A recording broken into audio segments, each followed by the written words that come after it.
What's going on, Washington Commander Nation? It's your boy Rio, and we're back with another episode on the Rambling with Rio YouTube channel. Today is Tuesday, March 29th.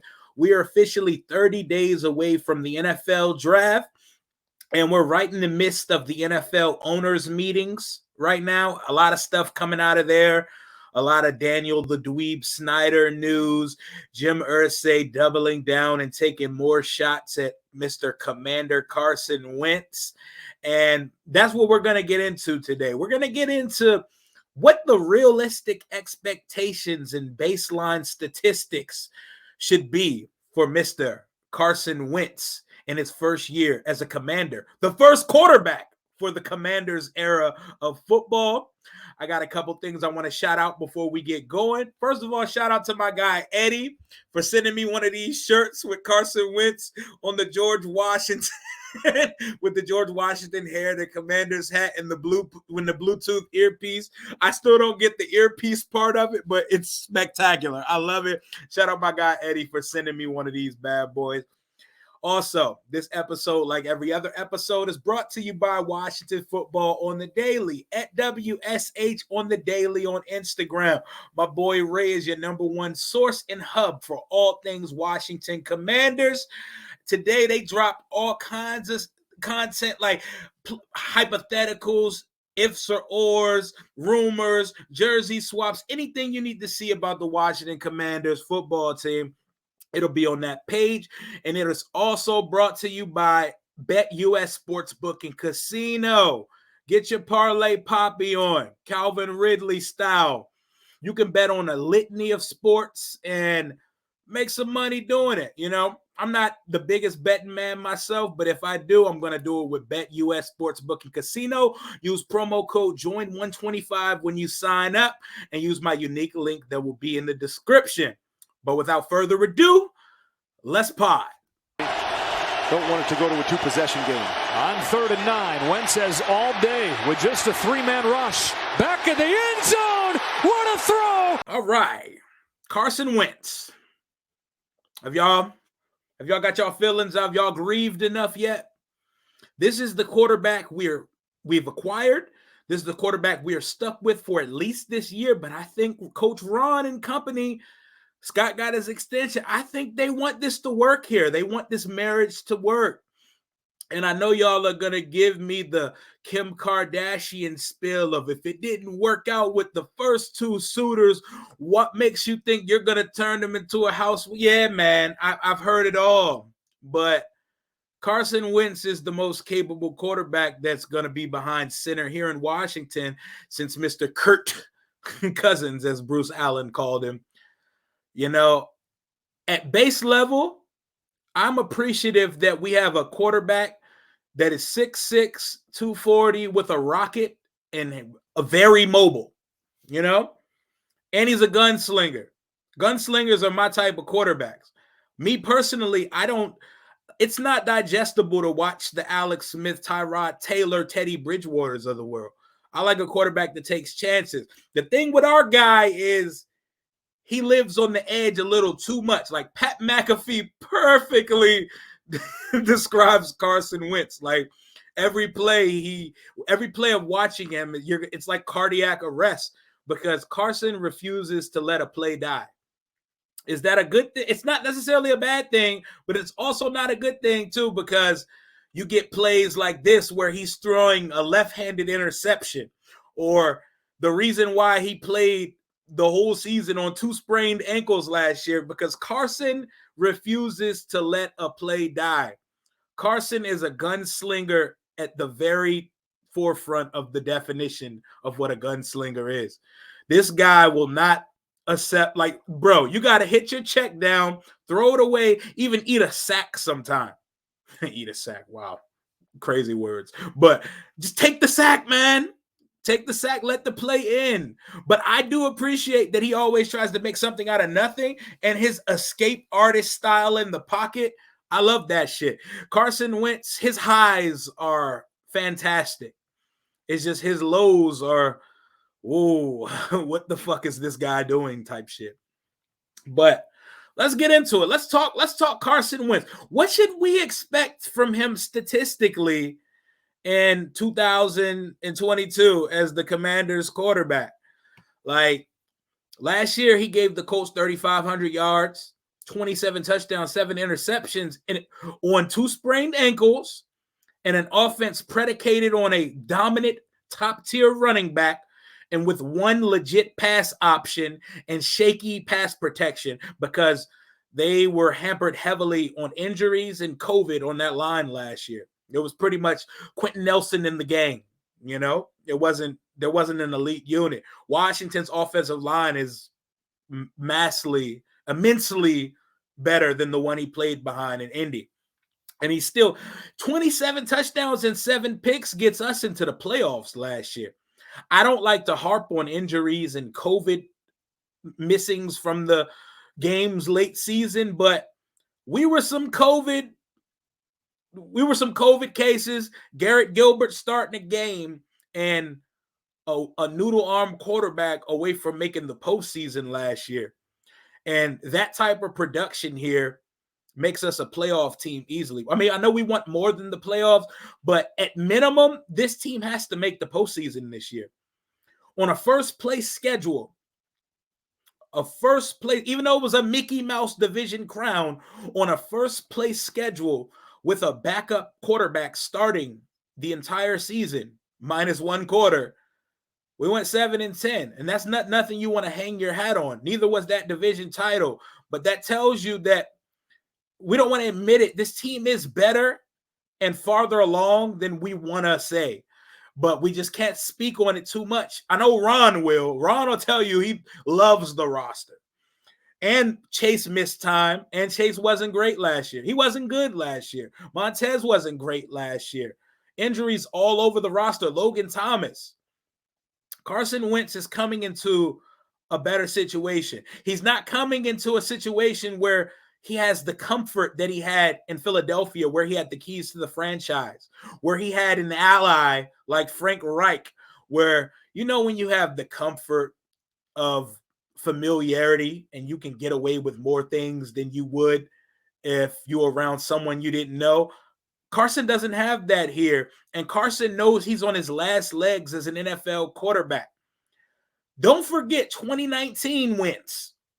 2019, he put that shit-ass Eagles team on his back and carried them to the playoffs when his best receiver was fucking Greg Ward, the quarterback from Houston. Like, that was his best receiver, and he did magic versus us. I know y'all remember that touchdown he threw at FedEx Field on the run in the back of the end zone, fading to his right ball corner pocket. Like, it was phenomenal. Wentz is capable of producing. So what I expect from him personally, you need to throw for 4,000 passing yards in this offense. 4,000 yards were there on the field last year for Taylor Heineke. He's just limited. Like, great guy. Plays balls to the wall, gives it his all, but his arm, he can't throw outside the boundaries and stretch the field vertically like we need a quarterback to do. Scott can open up the full playbook with Carson under center. And Carson gonna air that motherfucker out. That dude's arm is crazy. He took that Eagles team to the playoffs with no receivers. We get a good receiver in the draft this year, and we get a healthy Curtis Samuel, knock on wood. If he's not on the side field named after him and actually on the field producing this year, you're giving Carson an offense with Logan Thomas, a good line, Antonio Gibson and J.D. McKissick, which are solid backs, Terry McLaurin, bona fide number 1 receiver, and if we draft one in round 1 or 2, another one. De'Ami Brown, who's been working his ass off. Shout out to his YouTube channel. He's been working on his short area quickness and his footwork. He's not trying to be jammed at the line this year. He's trying to show everyone he could be the vertical threat that we drafted him to be. That would be just a cherry on top. Cam Sims. We have bodies at receiver for Carson to stretch the field with. We have an offense on paper that should be much improved.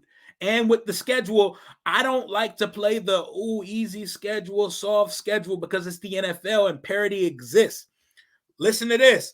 Everybody likes to point to the Jacksonville game as to why they want to shit on Carson. Let me give you a fun fact. Indianapolis never beats Jacksonville in Jacksonville, guys.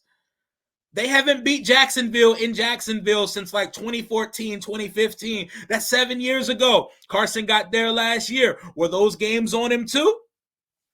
Other players play. Like, we got to pick and choose. Like, we pick and choose very meticulously when we want to credit or discredit a quarterback. Like, we'll kill Kirk for balling out, but we'll also kill a quarterback for not having a good game, but the rest of his team also not having a good game. We can't put the Jacksonville game on Carson. We can't put the Raiders game on Carson in week 17. Like, that's not fair. Like, that's not fair to put that on him. The Bills lost to the Jags last year too. It wasn't for a playoff berth, but they did. It happened. And just like we could point out the Jacksonville game, you can also point out that weeks 4 through 11 of the season last year, Carson had the third highest QBR in the league, and he finished 9th in QBR for the season last year. QBR is a made-up metric, and I'm not a big analytics guy. Some of that PFF pie graph bullshit, some of that shit's not for me. Some of it's cool. I like to see some of it, but it's an acquired taste, and I don't like to the eye test matters still. And the eye test tells you that Carson started and ended the season very meh. But the middle of the season, he was lights out. But I feel like he was in a scheme that wanted to make him manage games when he's a gunslinger. And he didn't have much to sling it to, and he's not going to have that here. We're going to be airing that shit out. Carson's going to throw the ball 40 times, a bunch of times here in a game. I think he did it like 3 times last year. They were saying, Carson, we understand you're 6'5", 240 with a cannon, but we need you to be Teddy Bridgewater, and that's not him. Just like you can't tell a game manager, we need you to be high-volume passer man. We can't go out and tell Teddy Bridgewater to suddenly become Aaron Rodgers. Like, you can't do that. You can't make players play outside. Like, coaches have these egos where they don't play to their players' strengths. You have to put your guys out there to do what they do best. Frank Reich knows Carson best and did not bring him to Indy to play his game. Carson could have done better, but I'm cool with the acquisition of Carson Wentz here. I'm excited to see him play. I'm excited to see a quarterback who can see over the line without having to move away. I'm excited to see a quarterback who could stretch the field and make unimaginable throws, unfathomable throws, and just stretch the field, throw outside the boundaries. And for the first time in a long time, we get to see a receiver catch the ball down the sideline in stride, not having to come back for it or having to get killed every time they go across the middle. The baseline should be 4,000 yards, and I'm going to say it, 30 touchdowns. There's an extra game in the season now. There's 17 games. We haven't had a quarterback throw for 30 yards. Throw for 30 touchdowns in 55 years. Sonny goddamn Jurgensen in 67 was the last quarterback we had throw for 30 touchdowns. And that was in a prehistoric league where passing wasn't even a thing yet. They were playing caveman football with leather helmets and shit. I'm just kidding. But, bro, that's the last time we had it. Kirk had 29. It's the best we've had here. Taylor Heineke gave us his best last year. 20 touchdowns, 15 picks. And even with that, if we were healthy and not, like, written by COVID, we still could have been in the postseason because we should have swept the Eagles. Philly fans pumping their chest that, oh, my God, Jalen Hurts. Jalen Hurts almost got his ass swept by Garrett Gilbert and Taylor Heineke, the XFL's finest. They have great draft capital, and they made the playoffs last year. I don't fear the Eagles. Dallas got worse this offseason. Their offense isn't as crazy. They lost some good pieces on defense. Randy Gregory. They're relying on CD, James Washington's running back body ass, and Michael Gallup coming off of an ACL tear. So we're going to see how good Dallas is, but the division is wide open, and all the quarterbacks went to the NFC. Ron, you tied yourself to Carson Wentz. Now it's time to prove, like, even with the tutelage of Joe Gibbs played a part in getting Carson Wentz here. I know some of you are going to say, I don't really want Joe Gibbs making any quarterback decisions on modern day football, but Joe Gibbs is a goddamn legend. He can do no wrong in my eyes. Carson Wentz is our quarterback. Ron, you took a gamble, as Riverboat does. It's time to make shit happen. It's year 3. You went all in for a quarterback. Now put some weapons, put some protection behind him, like you said at the owners' meeting today. And Scott Turner, get in your duffel, open that playbook up completely, and let's consistently score over 25 points.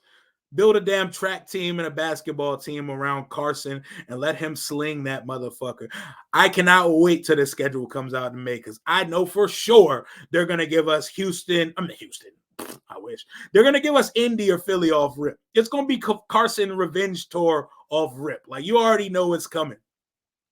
Shit, I can't wait to go back to one of those Carson revenge games and see us whip out those all black unis. Can't wait for it, man. I'm excited for this season, and call me whatever you want. I'm excited to see a capable professional quarterback with a howitzer for a right arm play for my football team. I'm not waving pom-poms. I'm not being biased. I know that we got a significant upgrade at the position, and at minimum, he needs to hit 4,000 yards, around 30 touchdowns, and we need to make the fucking playoffs, which would be 2 postseason trips in Ron's first 3 years. Everybody's very hard on Ron. Ron needs results this year, and that's why he didn't go the rookie route. He went the veteran route, and I'm glad it was Wentz over Teddy, Mariota, Jimmy G, or those type of guys. Like, I at least want a guy who has shown that he can be great, even if he hasn't been great recently. Like, why do you want a guy that's never shown they could be great and has no upside to greatness? I believe Frank Reich when he says that at his best, Carson can play top 10 football. He just hasn't recently. That's our quarterback, guys. Salute the Commander Wentz. Support your goddamn quarterback and stop rooting against our own team just to prove your personal narratives correctly. And go to the stadium. Support the squad, man. Fuck Dan Snyder. Support the squad, bro. Let's win some games in 2022. Commander Wentz, I can't wait to see you take off. Until next time, hail to the Washington Commanders. Take command. Salute. Shout out Commander Wentz.